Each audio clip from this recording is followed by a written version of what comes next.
Yeah, so how would you rank this? What would you say was your ranking for this Um, one in the M. Night canon? I think this is M. Night's best movie. It's like I think it's um I mean it's tough because Sixth Sense is so good, but to me this is his best work. And I think maybe just because it's more I just enjoy it more. I think it's a great movie. I think it's one of the best superhero movies we've ever had. Hmm. Just the way that it sort of deconstructs the genre and the way it also kind of educates people on it and takes people into that world. Yeah, I mean, it really seems like it comes from a place of just like absolute love and like fandom, kind of, but like in a good way. Um, that you just feel like M. Night really, really cares about this movie. Like, I think it was probably really important to him. The story was important to him. The ideas in it were things he probably thought about a lot, like even probably before he was a filmmaker. You just get Right. that sense that there was a lot of love. Right. It really does seem like this was something that came from one guy's brain too. And it just has that feel to it. And I think you're right. Like his love for comic books comes across, like even the way that Elijah's developed throughout the movie as a villain. Like there's a lot of things that are, he's a very sympathetic character. You Yeah. know what I mean? There's things about him that, uh, I think make the ending more impactful. Um, but I would have to agree with Tarantino. I think this is a masterpiece for sure. This is one of Yeah. the movies. Um, well, I guess yeah. This movie came out in 2000, so as far as like 21st century movies go, I would have it. I would have it in the top list somewhere. Hmm. Oh, I think definitely think so. And it's such a crime that there's not enough people have seen this movie, have heard of this movie, have given this movie a chance. It seems like it definitely has like a cult following for sure. Like it's like widely respected, I think, both probably in Hollywood, but also among people who like movies. But uh, it doesn't get the kind of Doesn't esteem get- I feel like it should. Yeah, it just really doesn't get its due. Um, Yeah. and I mean, just to think about, like, I remember when this movie came out. Um, like I remember loving this movie as a kid. I was probably about 13 or something when it came out on video. But the way I remember this movie is the trailer that came out for this movie, which Hmm. was I think it was a different shot of the scene where the doctor's talking to him after the train crash in the beginning. Hmm. And he's like, "Why are you looking at me like that?" And he's like, "Well, there's like two reasons I'm looking at you like this. Like one of them is um I think he said, like, all the 100 some people died in this train crash, and you're the only survivor. And the other one is there's not a scratch on you. Yeah. And that was just the trailer. From what I remember, it was just that scene. And Yeah. like, oh, like it just was a great way to sort of get you excited to see what the hell this was. This It is because it kind of sets it up as like kind of like a mystery kind of thing, but also kind of like a science fiction type thing too. Because yeah, you get this, yeah, like that. That's like a perfect setup for the whole conceit of the movie, which is that this guy cannot be injured and may not even be aware of it. Um, and so, yeah, I love that scene a lot. It's really good. And there Tarantino did say this too, that it was almost like a disservice the way that they marketed the movie in some way. And I do think that because I didn't you didn't really know what the movie was about, and I think that, like, I think with most M Night movies is what makes it exciting, but at the same time they didn't really play up the genre part of it, or that it was kind Hmm. of like the superhero part of it. You never would have thought that going into it. Um, you never thought this was a story about Superman if you didn't know he was Superman, kind of. Yeah, Um, yeah, no, and I agree. I think that's important noting just because of the time this came out. This was right before X-Men and Spider-Man, so I think it was before it was cool to really wear capes and stuff again. So Yeah, there wasn't quite that kind of nerdy superhero fandom. They weren't big conventions with people dressing up like average people. right, Uh, there were obviously like big fans like within the genre, uh, but yeah, it wasn't quite like cool like it would be in a couple of years. right, But I can just see, I kind of sympathize a little bit with the marketing team because I can see them watching this film and being like, oh God, like how do we like angle this movie? Because it's shot in a way that kind of like is almost like art house. Like it's like really, really well done. It's kind of quiet. It's a thinking man's movie, but then at the same time, the subject matter would like turn off the traditional like snobbish kind of art house like indie flick goers. Like they like if they heard it's about superheroes and comic books and stuff. Um, and so like I wonder, like I'm sure the producers of this film are like, I don't know what to do with this film because it's not going to hold the average like 13-year-old's attention, like the average one. Right. It might get some, but the average one, it might not hold their attention. Meanwhile, it like we don't have a big enough market of like the people who might be turned on by this movie um, to like really make it like worth its whatever like $50 million budget or whatever it was. So it was, I'm sure it was a struggle. It still made money. It did make money, so probably Right. based mostly on M. Night Shyamalan's name, but It wasn't received really well when it came out, and I mean, like you talked about, it kind of has like a cult following at this point. That's mhm. kind of how I see this movie, which is I think time is what's going to be on its side because like after we just watched this, I mean, we'll get into it more here shortly, but it holds up really well. Yeah. There's nothing about this that felt dated to me at all. No, I mean Like not this at could all. have been made It's last year. Um, it's that good in that sense visually that there's nothing that dates it. So yeah, and it's one of those things like M. Night Shyamalan, he just doesn't get he's a victim of his own success because he is a really thoughtful filmmaker in terms of sounds and visualizations and framing and camera work. He's probably one of the best, I would say, best camera operator directors in Hollywood, like working period.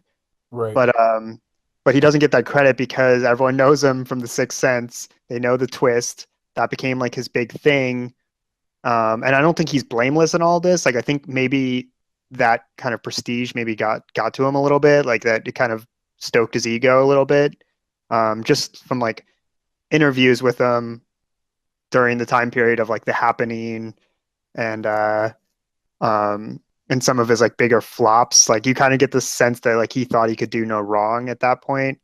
right, um so maybe there's a little bit of hubris at play, but it just is unfortunate because even in his worst movies there's like something beautiful about the way he shoots them, that he doesn't get credit for because he's been reduced to this weird caricature. right. I think you're right about the victim of his own success a little bit because, yeah, I think if yeah, I think if his experience with making these movies existed in a vacuum and not having all that reaction around The Sixth Sense and his other movies kind of like feeding into his own artistic process, which is kind of like what being an artist in this world nowadays seems like it is more than it used to be, which is you make something and then kind of what you do next is informed a lot by other people's opinions. Yeah, Where I don't know how people. I think it's at a point now where you can't block it out because it's just it's the information age, so everything is so. yeah. If you went on Twitter, you're gonna get is opinions that people have about what you. Yeah, well, I mean, they were saying like even I can't remember which show it was, but one of the bigger shows out was like constantly kind of like aware of like what the reception was for their shows or like what the arc, like what the story arcs were doing. So like it's kind of a weird way of making art because you're almost getting instantaneous feedback, and that's going to affect the way you like where you go with the story that you're telling. Um, and I think that directors probably have that same issue. It's like, what do you do when you're just getting inundated with feedback, both good and bad, about the things that you're making? Right. Oh, and one more thing before we really get into it, I do want to say Mhm. this movie is about an hour and 40 minutes, and I love that about it because Yeah. it's perfect. Too many movies these days are well over 2 hours, and it makes no sense. You even have comedies now that are like 2 hours 10 minutes. Comedies should never be that long. This Yeah. was the perfect amount of time, um, and you could see how a movie like this nowadays would have had another 30 minutes tacked on to the end with pointless stuff that would have then ruined everything that came before. So I Yeah, it would have killed the appreciate the momentum. movie for being as long as it should have been, and it's just contained very nicely in that amount. Yeah. So Yeah, and I think that that kind of I think the fact that it's only an hour and 40 minutes enables M. Night to kind of take care with every single scene because like every single scene is loaded with information, yeah, with symbolism, with little tiny details, Easter eggs for comic book buffs. Like there's all kinds of stuff in every single shot. So it's like and I think that again, if you had a longer movie with like more stuff going on, maybe like adding another character or like doing, some of their subplot, like it would just be too confusing, and you would lose some of that effect. right, absolutely. But yeah, so I guess we can get into the actual story. Obviously, we're talking about Unbreakable, 2000's Unbreakable by M. Night Shyamalan. Um, what did you think of? What did you think of the very beginning of the movie? It starts with like a bunch of comic facts. Like Yeah, it's like how many comics are sold, like how long the average comic book collector reads comics in his life, right. stuff like that. I like seeing that this time around. It felt really out of place, but I feel like once you see the whole movie and you understand the story he's trying to tell, and um, it makes sense. I get where he's Hmm. going for with that effect, which is to say that like this is a big part of storytelling in America, and like it is kind of this unspoken thing. Because in 2000, it kind of was. I mean, Yeah, the last number he puts down, I don't know the validity of any of these, but that the average collector spends about a year of their life reading these comics, which yeah, I find to be very profound. So you're talking about, we probably spend maybe that much time in our lives, watching movies. So I think this movie is very much about storytelling, but it's also about, I think, that medium and sort of bringing it into film. So yeah. for that reason, I thought it was effective. But when you first see it, it's like, what? Why am I reading all this? Yeah, and again, it's probably that producer thing where the producers are probably watching that first title card and are just like, what did we get ourselves into here? Because it's a little bit, it could be like off-putting to a certain audience. I do think again, this movie I feel like it's a love letter to comic books. It's like almost like it's like a comic book movie rather than a movie about comic books or like about comic book characters. Um, Right. it's really really about the actual comics themselves. Like even he has Elijah kind of really get to the heart of it when he was talking to David, the main character, about how like the kind of imagery of storytelling is like kind of a lost art in America, but in like in cultures around the world and throughout history, they've used pictures to tell stories in kind of like a deeper way, like a more profound way than just words can do. Right. And I really think he was kind of speaking to the audience there too. He's talking about the the very fact that like comics and even probably a little bit in film um, can speak to people on a deeper level than maybe we give him get it credit for. Yeah, and the way that he uses the camera in this movie, I notice it more than I remember with his other movies. Is he's active with it, and you notice that from pretty much right from the beginning. And I think how he tells the story is like with the way that he moves the camera around and how he has multiple things going on inside of the panel of the screen, if you will. Mhm. So it's definitely a perfect send up to that type of medium for sure. Yeah. And then I think Um, and you said that you really love this. This is one of your like favorite openings, right? yeah, I mean, I loved I mean, very, very beginning is really great, with the, Elijah, the baby being born. Right. Um, I thought that was really cool. He shoots it in a mirror, Yes. rather than head on. So it's kind of like disorienting a little bit. Um, but yeah, I thought that was really cool. But then the train scene is just like one of my favorite, just, like shots in movies, but also just, one of my favorite like intros to a character in any movie.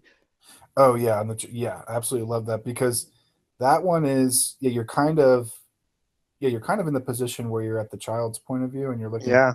the seat, and it's one long take pretty much that goes back and forth between Bruce Willis's character and this woman who sits next to him on the bus or on the train. And you're right, that tells so much because um, the fact that like he takes the wedding ring off and just all these little visual things that happen. Um, I was texting you about it as we were watching it, like all those things that he does inform character though, like they're little. Yeah, there's no wasted space. Yeah, and you don't Yeah. he doesn't have to sit there and explain it. You know, he doesn't have to sit there and talk about that he's in this, broken marriage. You Hmm. see that. So just those little things like that, I think are those little subtle touches throughout this entire movie that really add up and take it over the top in a good way. Yeah, kind of like character motivation of his that he's kind of trying to like an itch that he can't scratch for the duration of the movie. Right, Which is that like he he like looks sad, and then this woman sits down, and he kind of like tries to flirt with it a little bit to kind of fill this void, I think. And then she shoots him down, and then he just goes back to being sad again. Like he doesn't like that wasn't even going to be a fulfilling thing. Like that wasn't what he was looking for. right, Um, but he is missing something there that you can see right away, like visually right away. Um, right. which So is a pretty cool way just to start right him. there in that scene, you're right because we're seeing obviously that he's not in an ideal marriage. He's obviously not happy in his marriage.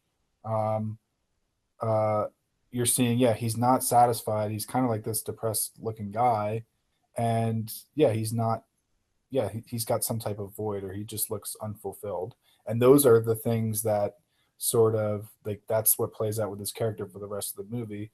So that's done really well. And I like with the train crash, they don't get real violent with it. You don't really see it. It's like the No. moment leading up to, and it sort of stretches, and then it just kind of then it flips to another weird perspective change where it's the kid looking upside down at the TV. Hmm. Um, and he does that a couple times in this movie where kids are looking at something upside down, and I don't know Yeah. exactly what that Well, here I have a theory about that that I would like to lay on you. I guess we can get into it now. is. It Um, okay? Yeah, I want to hear what your thought is on okay. So that. yeah, I have a theory about the upside down shots because there's a bunch of them in the film. And what's interesting is that every single upside down shot is something related to Elijah, um, and usually related to the hero element. So so um, you have these like upside down comic books that he flips over. Both when he's a kid, he opens it, it's upside down, and he has to flip it around, which the camera like flips with it. And Right. then later, when he's depressed and he's going to the comic book store, Yeah, he's tilting his head, sort of. yeah, he tilts his head and because it's the wrong direction. And so so then I was confused because I'm like, okay, every single time. Oh, and then when he falls down the steps, he's laying on his back upside Looking down, and he upside down. sees the Yes. the gun flash upside down. So I'm like, okay, every single time it seems like it has something to do with Elijah, except for the time that the kid is upside down on the sofa, watching the news. But but then I'm like, okay, wait, actually, that's another Elijah thing because once you find out Elijah's role in the train crash, you realize that what he's watching is an act of Elijah. Um, well, on the television screen, it's like a little hint at the at like who's responsible for it. And so Right. I think it like kind of speaks to Oh, that's a uh, really good point. It kind yeah, of is sort of his upside down view of things. yeah, because in his mom, I think it's when his mom says that the eyes are enlarged in villains to show their kind of like slightly warped view of reality. And I think that this kind of like getting to that, it's speaking to that because every single time we see things from Elijah's perspective, it's in this like upside down way. It's like this kind of warped. Right. All right. Well, hold on because I'm gonna blow this open even more because not only that, but we also get the reflection scenes are always with him. Like when he's born, it's that mirror scene. Hmm. And when we're introduced to him as a young boy, he's staring into the blank reflection of the television. Oh yeah, you're right. And he uses his yeah, and then when he's talking to the father who's about to buy that panel, Their entire conversation is taking place through the reflections on um the frames like glass. That's right. Yeah. So, yeah, I mean, I think this movie is a lot. There's a lot of contrasts in this movie. Um, Yeah, it's a lot about opposites, opposites on the same curve. He even says it. yeah, yeah. Yeah, it's like both like they do that in the story. Like M. Night Shyamalan expresses this through the story, but he also expresses it a lot in these shots. And that's of course again just the sign of a great filmmaker who's has such command of his kind of like director's eye. Right. Um He's yeah. so like, yeah, just thinking about that because you're right, like tying those things to Elijah, that's a really good point because that to me that kind of connects the dots. And it makes sense with the scene where he's it's almost like a tell, Yeah. right in the movie. And there's a lot of those. So and it's weird because I mean obviously I knew the ending going into this, but the first time I saw that movie, I think I had absolutely no idea. Oh yeah, me neither. Um, but when it happens, it makes everything adds up. And when you go back and watch the movie again, it's almost better because you get to see that it's all really right there in front of you. The way that he is, Yeah. the way that he looks, because he looks the same at the end of the movie, but all of a sudden he looks villainous. All of a sudden, but it's Yeah. he looked that way the entire time. He's dressed entirely in black and like purple, and he's got these like dark gloves on, and he's got the they talk about yeah having the big eyes or the big head, like his hair is kind of His like a hair is yeah, and an afro. I heard an interview. I can't remember if I don't think it wasn't with M. Night Shyamalan. It was with someone who like one of the I don't know if it was cinematographer, but they were talking about how like the importance of bright colors in the movie is kind of a reference to they get brighter and brighter as things go on. So like as Bruce Willis develops his powers to kind of tune into like who is bad in the world, like who has like done evil. Um, the colors get ramped up at like in contrast to the rest of the like crowds. And so it's again another wink to the fact that Elijah is probably up to no good because he's constantly filmed in these like in this bright purple that really like stands out.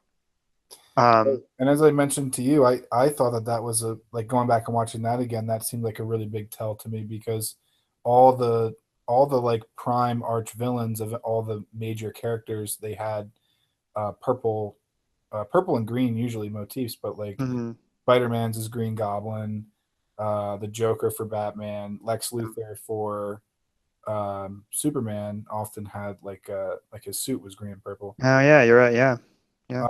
Those things to me it was like oh that's so obviously there. And even I thought it was like I think just M Night does a really good job with visual signifiers for people because even I mean I'm jumping ahead a little bit just for the sake of this point, but Hmm.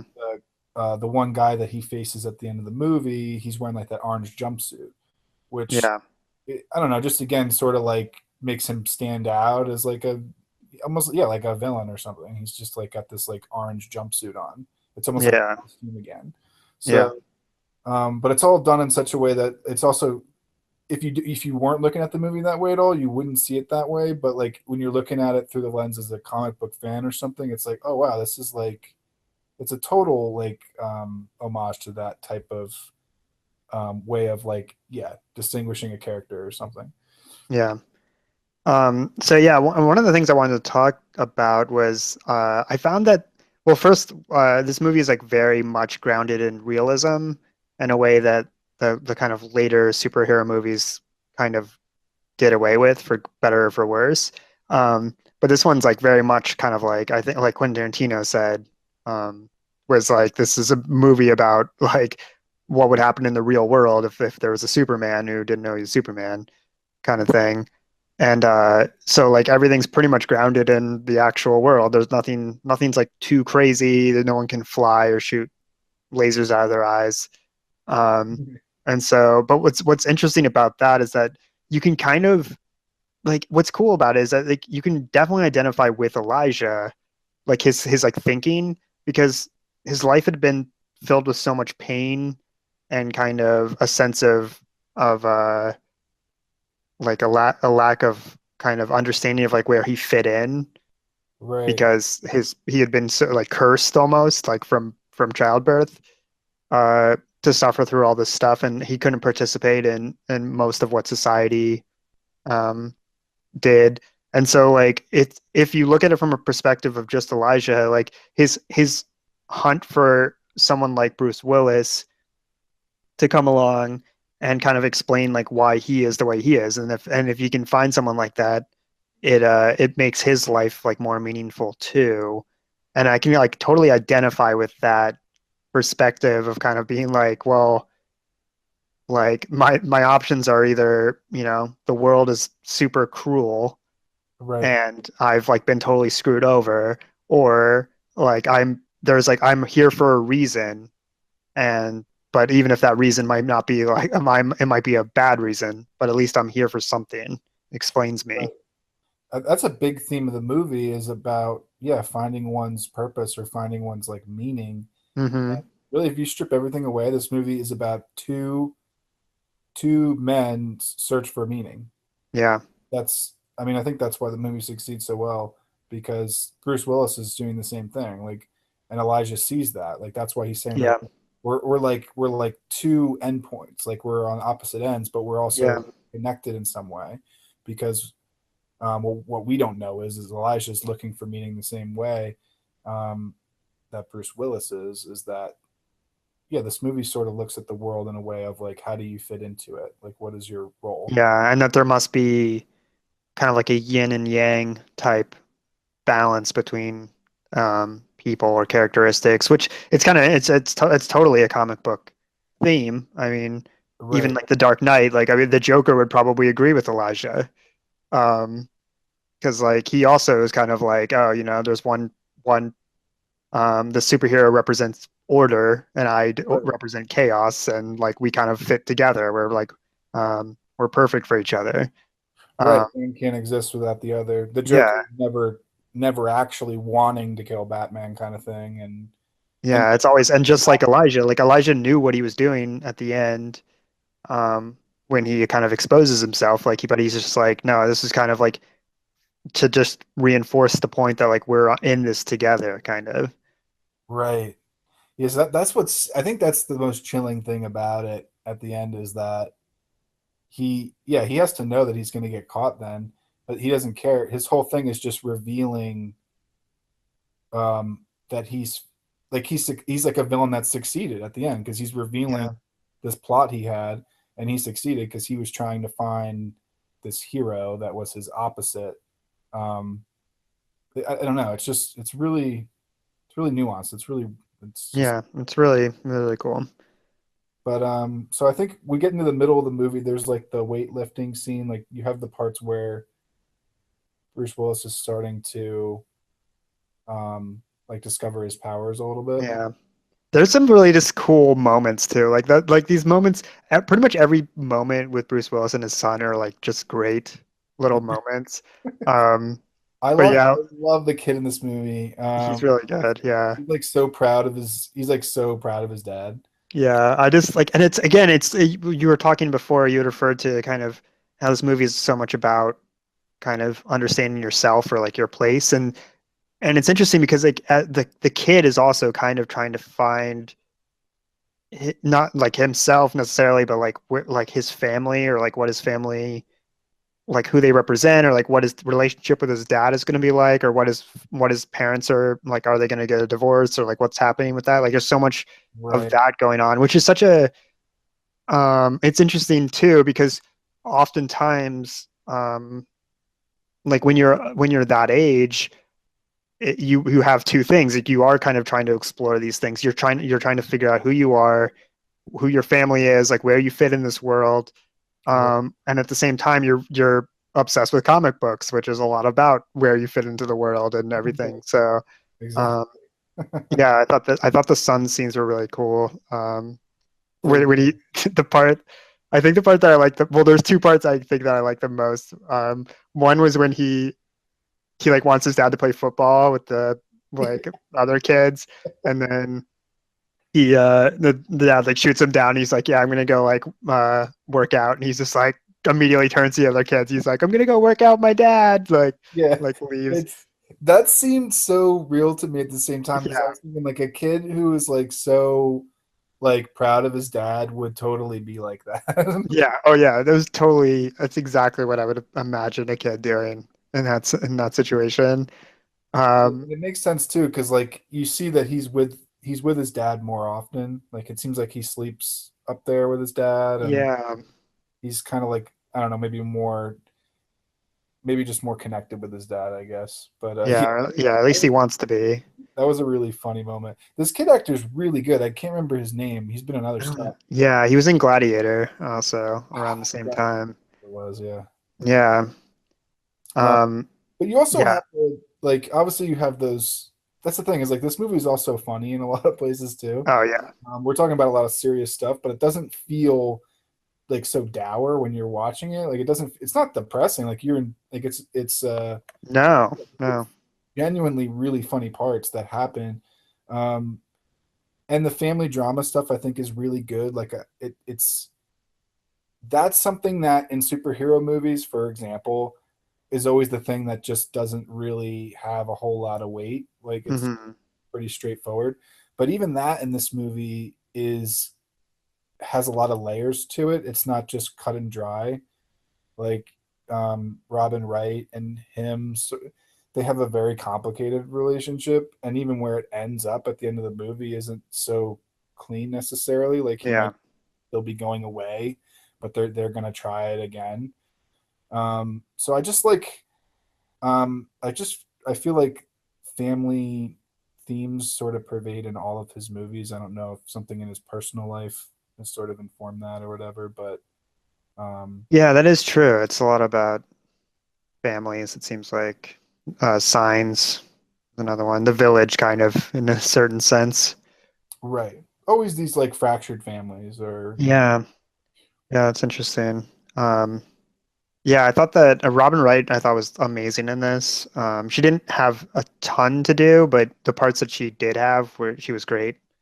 Um, she's really good. I feel like Robin White's like if you're casting if you have a script that calls for a woman to play like a very nuanced role with like a lot of things going on beneath the surface that somehow you like need to convey without saying them, like you need to get Robin Wright because she can just nail those roles like really well.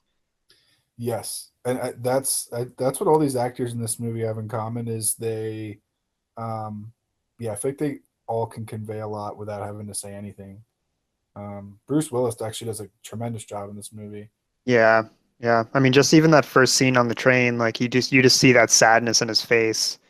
Um, and you kind of like you just kind of you can read a lot just by his expressions, Right. the way he treats people and stuff. Yeah, it's he does a great job.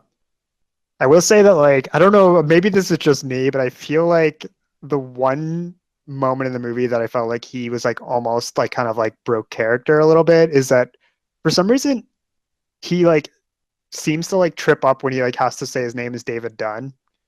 I don't know like what it is, like if it's just like that the name itself is like kind of like unreal, like patently like unrealistic or Right. like, but Even like I don't know, it's just that's like I totally just a think comic book name, the alliteration and everything. yeah, yeah, Clark Kent. Yeah. Yeah, no, it's a perfect name for this like thing, but I was just like, uh, for some reason when he like said that on the train, I'm like, that doesn't sound believable. Like for the rest of this movie, that seems like very grounded in realism. Right. Um, I don't know. I just feel like me and Bruce Willis weren't buying it. Right. But I didn't know. I did notice the name because he does say it at one point. But yeah, I will say. I mean, you brought up the son. I would say the other, to me, actually, the funniest point in the movie is when he brings out the gun. They're in the kitchen. yeah, It's very serious, but then it becomes a little like humorous too, where he's yeah, trying to shoot Bruce Willis because he's like, you know, you don't believe that you're. He's like offended that he doesn't believe that he's this like superhero, and because he has such this high opinion of his dad, he wants it to be true. So he brings yeah, the gun and he's like, "Look, I'll just show you. I'll just I'll just shoot him once, he says, or something Yeah. to the mom. Yeah. It's really funny, but I mean, like the kid is such a good actor. Like it works really well. It's not funny. Um, it's not funny like I don't know for any other reason other than I just feel like it's just such a serious scene, and then like Robin Wright says to him like, "You don't." I forget. He's like, "I thought we were becoming friends again," or something. Which Yeah. again, that kind of confused me. Is he not his actual dad? No, I think he is. I think he's the dad. I think it's just that I don't know, but it's just I get the sense that he has kind of like shut out his family a lot. Like I know Robin Wright at one point says like, "Oh, you're like constantly like pushing me and the kid's name like away." Um, when they're on their like first date or whatever. Right, And so I just think, yeah, I think there's just like that they're supposed to be trying to refine their kind of father-son relationship. right. Okay. So But yeah, that scene's great though. It's yeah, kind of like it is like the struggle. It's like how do you talk out a true believer? Like how do you right. like he's nothing you can say really is I gonna love dissuade them. I love the way that he handles it though. Is you see him switch tactics, then he just becomes dad and is like, "You're gonna stop that right now, or I'm leaving, or or whatever. You're in Yeah, a lot of trouble." So it's just like that's yeah, what became a little bit funny because it was just like such a family interaction at that point. But he's holding a gun on it. yeah. The part again, there's just like some funny visual gags too, like when he's working out, and like every single time like his son just gets like a little bit further away, and like the one he's just like in the closet. Um, Yeah, stand back. yeah, he just like keeps standing further and further back like each time because like more and more weight is being put on. Right, right. So I love that too because he like what he ends up lifting is not like it's not some superhuman amount. Like it's no, yeah, that like a football player would easily lift, you know what I mean? But the fact that he's like, it makes sense though, because he's kind of like a small guy, and then he yeah, ends up lifting like what would be a lot of weight for someone who weighs, I forget what he ends up lifting, almost 400 pounds or something. yeah. It was like 370 or something. Yeah, and he's Or- probably in real life weighs like 170 pounds or something. So Yeah, that's a lot of weight. yeah, so I like that. Yeah, they do a good job again. This movie is great about kind of restraint. Like a little bit of restraint goes a long way because yeah, they don't make him he's not like doing something crazy. He's not lifting a car over his head. Right. He's just like a little bit stronger than the average person. Yeah, exactly. Yeah, he's like noticeably stronger than the average person, but it's almost not unbelievable that a human could maybe do it though. Yeah, yeah. It makes sense. Like Elijah's point makes sense. You're like, oh, okay, I totally see that. Where like some people's bones are a little bit stronger, like some people's like muscles are a little bit more developed. Like that just like kind of makes sense to you that this Right. could be like feasible. The only supernatural thing in it, which again I have no problem with, you could read it as something else, which is, that like when he bumps into people, he kind of like has these visions. But even Yeah, you could really say is like the way Elijah described it, which is yeah, like instinct. Like yeah. It's like a tuition thing. Yeah, so this movie definitely sort of puts forth like an interesting idea, which is like what if these people really do exist everywhere? Like there's these people on opposite ends, but they've just been um, what they do is just kind of, I don't know, it's been written off, or I don't know. yeah. Or you just like you kind of get caught up in your own life, and then Right, um, yeah. I mean, I guess it's feasible. The one thing I was like kind of like I don't know if I buy this, which is that. Like, I just feel like if you had never been sick in your entire life, you would probably be aware of that fact because if I had never been sick, I wouldn't know what a fever felt like or a cold or like a sore throat or whatever. And so you think you'd be like, because he's just like, I haven't been sick. Like they were trying to figure out when the last time he was sick was, and like they basically couldn't think of one. right. But like you'd think you'd be like, okay, do I remember a single time in my life that I had a sore throat or like a Right. fever? And you'd Yeah, think the you'd be way able to I easily do interpreted that. it was he couldn't remember one, but he just imagined like, well, I had to have been at some point because it's Yeah. ridiculous to think that you were never sick.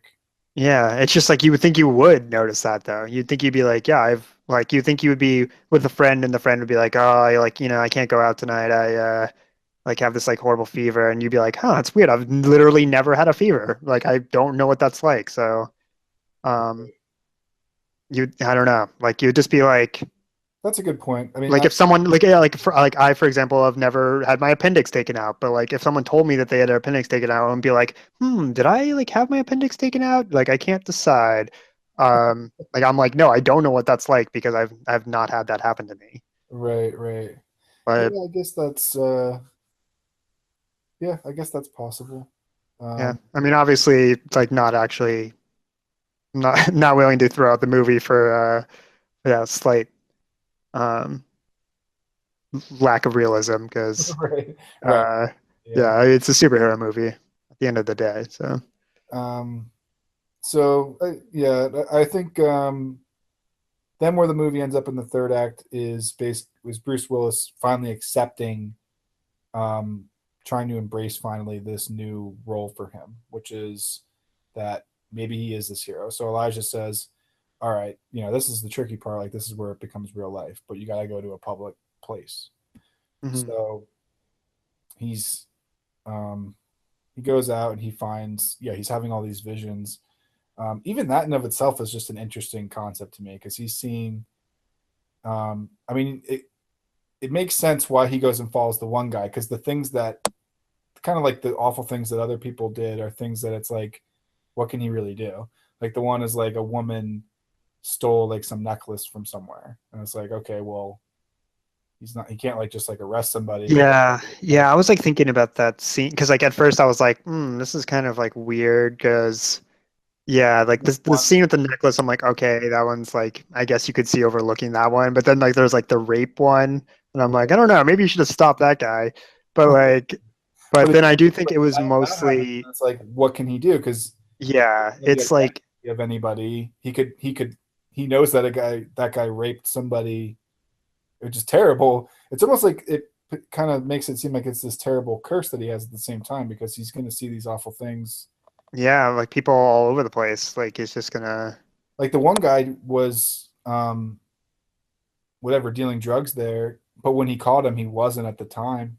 So it's mhm. like, yeah, I mean, it's kind of an interesting. I just thought that was kind of cool. So that actually was interesting how the guy that he finds because he knows that he's which that to me is probably the most unrealistic thing in the entire movie is this guy went into like this like populated suburb area like upper class area where he just went in and killed the guy and has basically been living in that house for a few days, I guess. Yeah, I think it's been a few days. And it's like, how would no one notice that? Like your neighbor, right? Or I like, what mean, was I don't know. Yeah, like I don't know if it would be yeah, and like the guy doesn't seem like he's particularly trying to hide it or anything. Like he seems like so deranged that that's what I like mean. I don't think he would be good at like covering his tracks.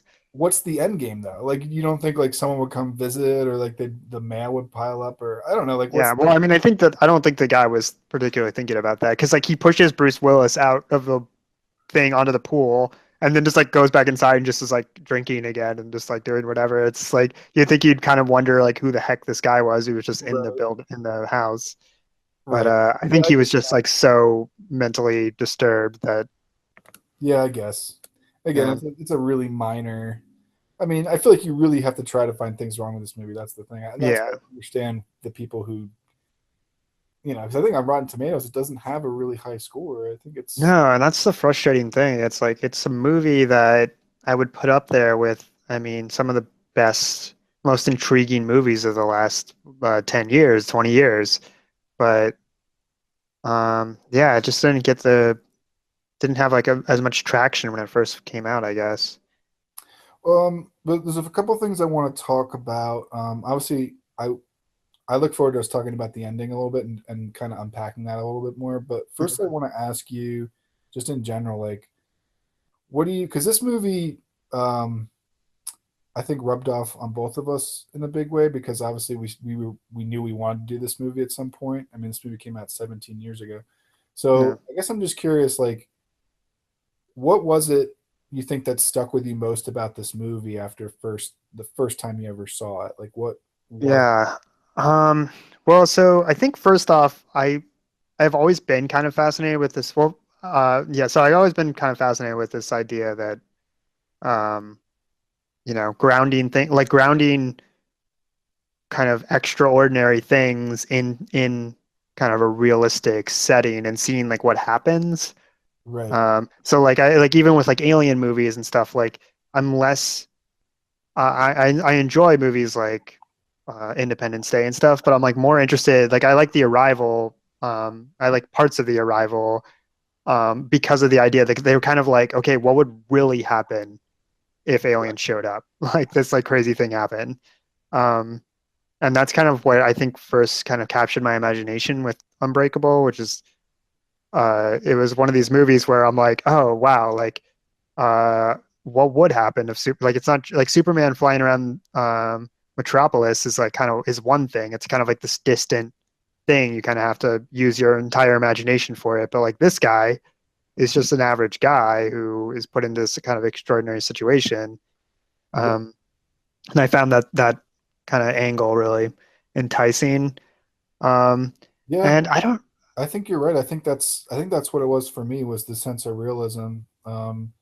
Again, down to the way that the movie ends and like those little titles at the end, because I just remember that even that little thing sticking out to me when I first saw it when I was younger, because it I was just like, oh, I remember having the thought like that was like an interesting way, like where I had to think about it twice, where I was like, oh well, like this isn't like a real thing, but like they played it out like that. Like I yeah, yeah, noticing that, and it was just kind of, and when you look like now that we have a historical perspective on it, when you look back, I mean, this movie obviously validated the superhero movies that were going to come after it because it totally validated the genre and it opened the door for that type of realistic approach, which mhm, would sort of go on for maybe about 7 years. I'd say up to about like the Dark Knight series, and that's kind of where it started to fall off, and then now it's kind of become something new again.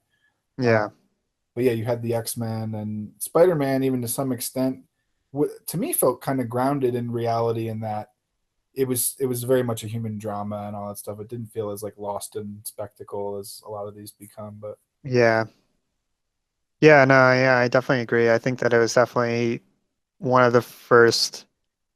I mean, I don't know. Like, I guess I grew up on the Batman movies, but like those are very like they're played very much like the Tim Burton ones and then the ones following that. But like those ones are very like they're turned up to like a very high degree. Like they're right, really over the top. They're like the characters are larger than life.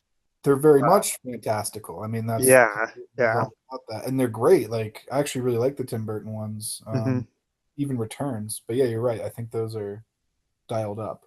yeah. So it's just I think that that was definitely it. I'll also say that I think so. This movie came out in 2000. I was probably in like eighth or ninth grade, to date myself. But and I think that that was around the time that I started to like really start liking movies in a more serious way than just kind of liking movies, you know? Like Right, I think this was around the time that I started seriously being like, wow, movies can be interesting, like it just the actual performance of the movie or the camera work or the score or any of these things could actually be as interesting as just kind of watching a good story. Um, and so I think this is one of those movies that kind of was at that very cusp where like it hit me at the right time in my life where I was kind of like, this movie feels like it's something more than just a right, good concept for a movie or like or just a good story that's like fun to watch like at the theater. right. Um, Yeah. We should maybe we should get into the end. yeah, Um, yeah, let's do it. he takes down that guy who I actually, and seeing that whole part again was even better this time around because again, like this movie holds up really well for a 17-year-old movie. Um, but he basically chokes the guy out. He's like breaking him into the wall, like that whole Yeah. really cool. But what I liked about it even more this time was he walks over to get the woman to get her off, like I guess she's like tied to a radiator, I think it is. Hmm. And it's just the visual, and she like falls over and he's just like standing there, obviously because she's dead. And it was just kind of like a very, again, another really real grounded thing where it's like he did this really heroic thing, but he was able to save two people, but there's still two of them died. Yeah, he didn't get there quite in time. Yeah. So it was And still like, I don't know, I just liked that because there was still sadness about what happened. You know what I mean? It was, yeah, well, I think it's cool, like, because he goes home right after that, and then it's a really cool scene because he carries his wife up the stairs, which is kind of a throwback to the earlier scene where he carries her out of the like burning car or whatever. yes, And it's both of those times it was like about them like connecting. Like he right, sacrifices his football career in the earlier scene because he realizes that he like loves her, and it's like that's like more important than what his football career will be. And right, so, and then this one, it's kind of like him finally finding his place in the world. So like, therefore, he can finally like let his family in again. But right, so then, but the first thing he does is like he tells her that he had like a nightmare or like a bad dream or whatever. And and so again, it's kind of like yeah, he just had to he found his place in the world, but it's like still, it's not always gonna be like a. It doesn't like always feel great. Um, right. it's still gonna be kind of dark. It's like you were saying, it's kind of a curse in some ways.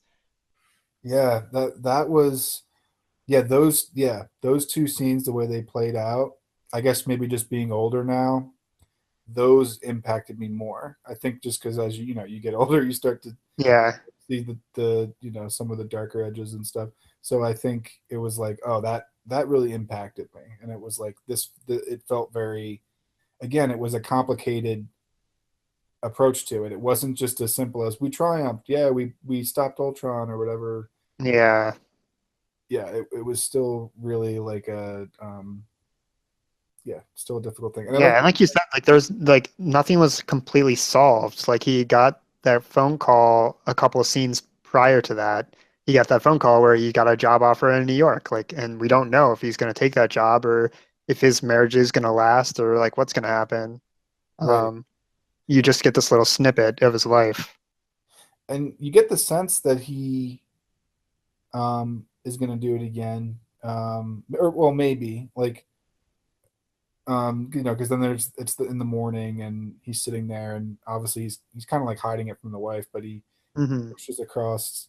I like that the kid pours the orange juice and you just see like the newspaper sort of push across the table. Yeah, I thought that was a really cool um, shot. Also, yeah, It's just good storytelling. I just feel like he has a flair for that kind of stuff. So then, yeah, obviously the kid is just he just starts like crying because yeah, he's like so I don't know what the emotion would be. I guess I don't want to say like happy, but sort of like, yeah. Like I want to say like maybe like vindicated a little bit, like. yeah, that's it. And Yeah, also, I think just like also, I think like proud of his dad. Like he wanted him to be a hero. Um, right, so right. yeah, And I do like the scene when when he immediately gets home and he hangs up the, like you said, it almost looks like a cape. Like he hangs up his security, like it's like his superhero costume, basically. Um, it's just really cool. yeah, it's cool. I mean, there's like he does a great job of again, it's like a security poncho, and so, but like it's somehow M. Night Shyamalan makes it into a kind of bona fide superhero costume. It's just like a really cool way that he's able to pull these things off, like this tightrope act that um he's performing here. Yeah, when you say it just like that, it actually hits me even more. You're right. Like, how crazy good do you have to be to take a security poncho and turn it into like, yeah, like into this like a, yeah, like lovingly this like superhero costume. Yeah, it could be like it could be Superman's cape. Yeah, Um, and yeah, it's really cool that they. I think he just, you know what it is, man. I think he understands like I think he understands mythologies. Like all of his movies have like their own mythology to them. I just think he gets it in a way that I think maybe he doesn't know that he gets it in the way that he does. I don't know, but like it Yeah. just comes across in the way that he tells these stories. No, it's definitely how his mind works. I really think that he's more of an Elijah than anyone in this movie, I think. Like I think that if he was writing any character in this movie for himself, it's probably Elijah, Right. in terms of the importance of this, yeah, of mythology and storytelling and these kind of myths of the culture, these like cultural tokens that we kind of all intuitively understand. Um, but yeah, and I think like, and it sometimes maybe leads him astray. Lady in the Water, for example, is like famous Right. for being one of his worst movies, or at least most poorly rated movies. And it's all about this like Um, idea that there's like a storyteller who can kind of affect the real world with his words and like the way that like myths are tapped into um, like our culture and everything. Uh, so yeah, he clearly, I think he really does care about that stuff deeply. right. That's a really yeah. Um, maybe we should get into the actual ending then. Um, Yeah, there's there's basically two parts to it the way that I look at it, which is there's Bruce Willis goes to well now they're friends. He goes to see Elijah, I think just to explain to him like his what happened. Uh, yeah, really no one else he can talk to about it with. Um, but he ends up talking with Elijah's mother first. Um, and that scene is important for the sense of what happens after, but it's another I think there's probably about 3 points in the movie where you have these moments where it's usually Elijah, but someone explains. Yeah, they're sort of educating you. This is like this book. This movie is like basically introduces you to the world of comic books. You could be a comic book reader after watching this movie, I think. Like, yeah, and it just gives you all the ground rules. And she explains that, um, yeah, just basically the mad genius type villain versus the physical, yeah, soldier type villain, and the one obviously being more dangerous. And then Bruce Willis goes down and explains to Elijah what happened, and he's like, okay, well, this is where we shake hands, I think. yeah, Um, and he sees the visions like he was before of Elijah doing. And I realized the only other hints to this in the movie is Elijah brings it up. He's the only one yeah, that brings it up throughout the movie, which is three terrible things happened, and your husband is the only one to have survived. And it's the only person who links these other two things to what happened to him. So I found that to be really interesting. One of them is, I guess he burned I think a hotel down. yeah. That's how, yeah. I can't remember. Do you remember what the other one was? Um, man, what was the other Oh, one? is it a plane? Something on a runway Was it? I don't know. or a bus? Something blew up because like he's sitting in a terminal, and then everyone Oh goes. yeah, you're right. It was a plane. Yeah, So he did that, and then yeah. obviously the train. So basically, So yeah, basically, yeah, Elijah was responsible for all these mass murders he that had even happened. yeah he says the body count at one point in the movie. I think when he's talking to Robin Wright, it's hundreds of people because I think it was 130 on the train. There were hundreds more in the other ones. Hmm. So hundreds of people basically. Yeah.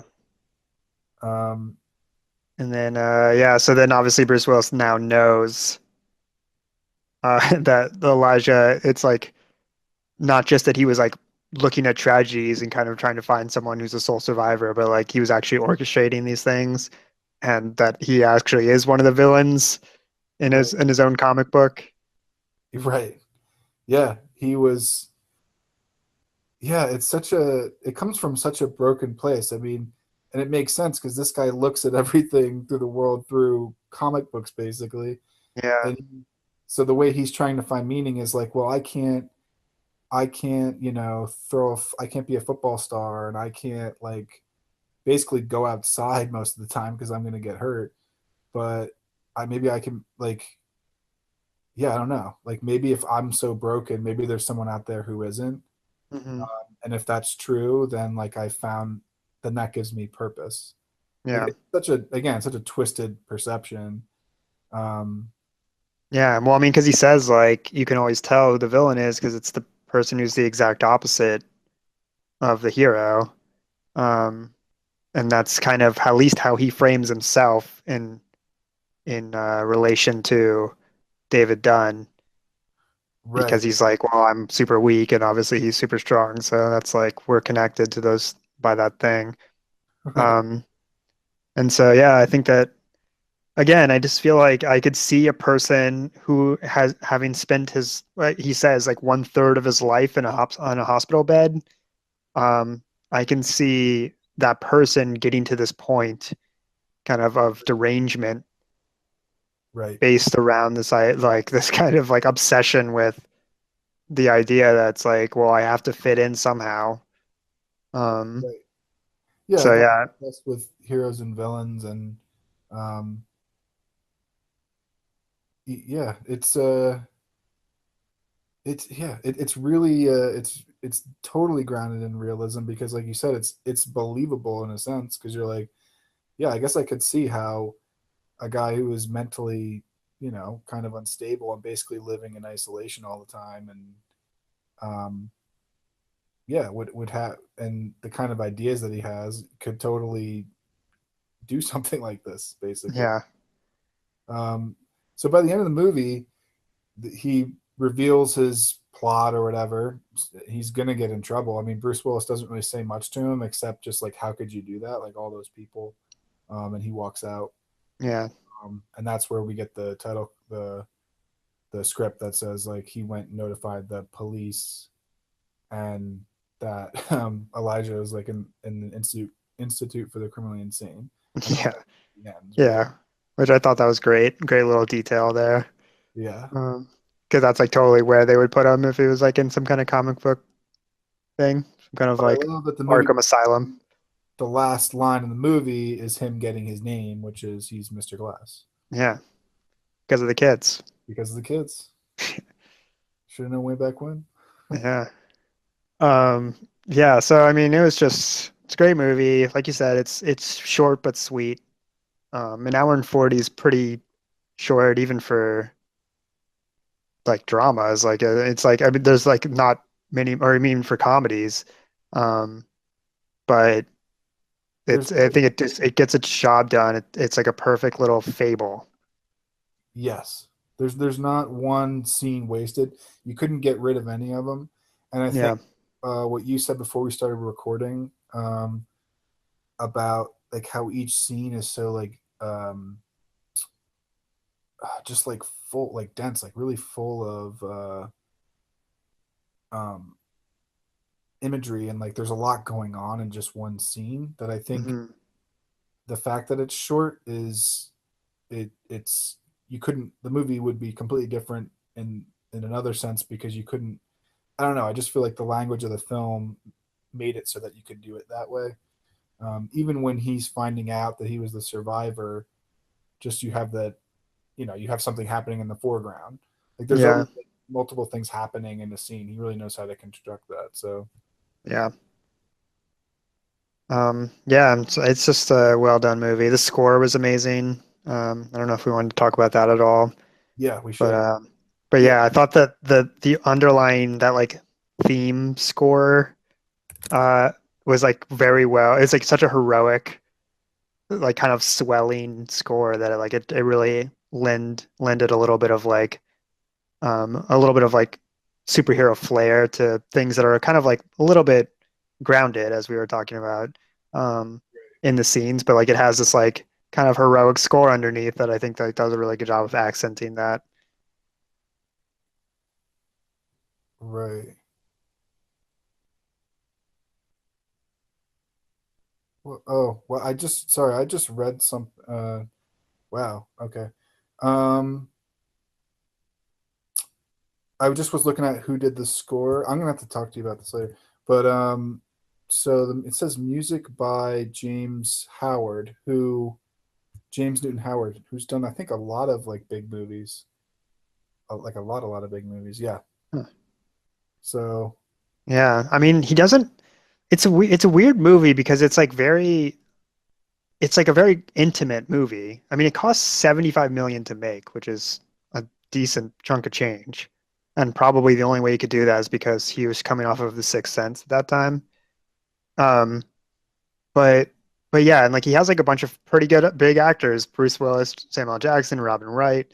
Um, but like the movie, it's not a big cast, and there's not a lot going on. There's no like big special effects that's needed. So like it's all like into like quality, it seems like. It's just there's like really good actors as the principal actors. The score is really well done. The visuals look amazing. It's just like a very professional movie. It is, yeah, and it's aged incredibly well. Yeah, this is gonna be. I think this is an all timer for sure. I think this is. Yeah. I think this is the one that's going to define him more than Sixth Sense in um, in history because that's how it usually tends to be. Like I think a filmmaker or any type of artist is like early on in their career.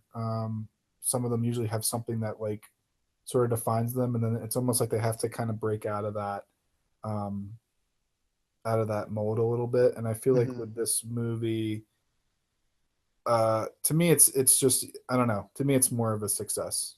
I feel like so. Yeah, no, I agree. And I think that especially right now, I think we're as a culture, we're maybe finally ready to embrace this movie. More people are getting into superheroes, more people have grown up with superhero movies. And so I think that this kind of more quiet meditation on the genre and like the kind of effects of like what superheroes bring to our culture, I think will be more and more appreciated. And because of the fact that it can hold up, there's no CGI in it. There's like there's nothing that's gonna like make a movie be like seem like it's really old and um can't be rewatched. So I think that it could hold up. It could be you could watch this movie in 30 years and it'd still be good. It could still express the same ideas. Yeah. So you know what it was? I read something online that really I don't think I can really explain it right now, but it has something to do with I'm guessing that it's possible that there might be another Unbreakable movie or something like that. Interesting. Well, we'll have to maybe for a mini episode we'll put the update in. Yeah, I think we'll have to unpack that more in another one. Yeah. But so any last thoughts on the movie? Anything we haven't gotten to? Um, I feel like we didn't say a lot of negative stuff, but it was I really can't say a whole lot of bad stuff. No. Yeah, I mean we talked a little bit about M. Night Shyamalan's career and whatnot, but I just think that this one is one of those ones that would hold up to any scrutiny. So It's definitely check it out. yeah. Definitely holds up. There's not even enough time for there to really be a lull in the movie. It just doesn't really happen. No.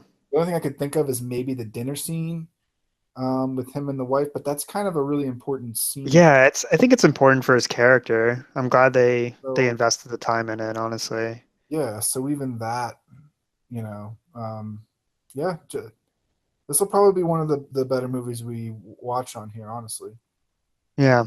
Yeah, this was a great one.